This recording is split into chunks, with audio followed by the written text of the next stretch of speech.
میں حکومت وقت سے بھی اظہار کروں گی، حکومت وقت سے گزارش کروں گی کہ یہاں پر جو سروس سٹرکچر ہے جس کے بعد مایوسی کا ہمارے درمیان جو جس طرح کا لہر ہے اس کو ختم کرنے کے لیے حکومت وقت کو، بیوروکریسی کو چاہیے کہ اس کے اوپر غور کرے۔ 2011 میں سروس سلیکشن ڈکلیئر ہوا تھا، 13 پہ اس پہ عمل درآمد ہوا تھا، جو 4 5 6 سکیل کے بہت سارے سٹاف تھے، 9 آگے دیگر جو سکیل تھے وہاں تک گئے تھے، لیکن اس کے بعد اس کے اوپر عمل درآمد نہیں ہوگی، کوئی 8 سے 10 سال ہو گئے، جس میں ہمارے بہت سارے پیرامیڈیکل سٹاف 28 سال 30 سال 25 سال ایک ہی سکیل پہ،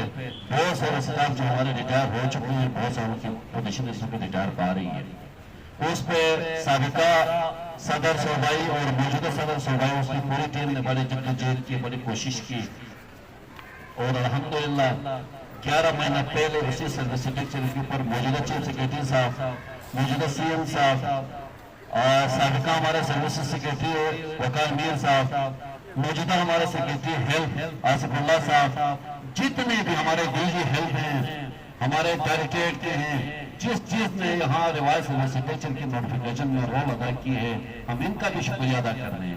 اچھے کام کرنے والے کی ہر محفل میں تعریف ہی ہونی چاہیے، ان کی اچھی کارکردگی رہی ہے، کیونکہ ان سب نے مان لیا، تسلیم کر لیا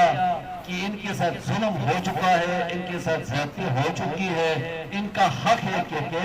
11 مہینہ پہلے فائنانس سروسز چیف سیکریٹری صاحب سے نکلا ہوا نوٹیفیکیشن پہ آج تک عمل درآمد نہیں ہونا،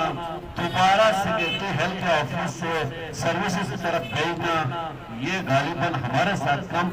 یہ آنے والے غریب مریضوں کے ساتھ زیادتی ہے، کیونکہ آپ سب کو پتا ہے فائل ورک ہو رہا تھا، ایسا جمع ہو رہے تھے، 17 سے ابھی جو ڈی پی سی ہے وہ سروس کی طرف جانے والی تھی، لیکن درمیان میں ایک لیٹر جب ہیلتھ ڈپارٹمنٹ سے نکلا اس کا کوئی بڑا ایشو بھی نہیں تھا۔ ہمیں اس دھرنے پہ، اس احتجاج پہ، اس نوبت تک لانے میں ایک ہی ڈپارٹمنٹ انوالو ہیں، نام لینے کی ضرورت نہیں، آل پیرامیڈک سٹاف کو پتہ ہے، جناب چیف سیکریٹری صاحب آپ کو پتہ ہے، جناب گورنر صاحب آپ کو پتہ ہے، جناب سی ایم صاحب آپ کو پتہ ہے،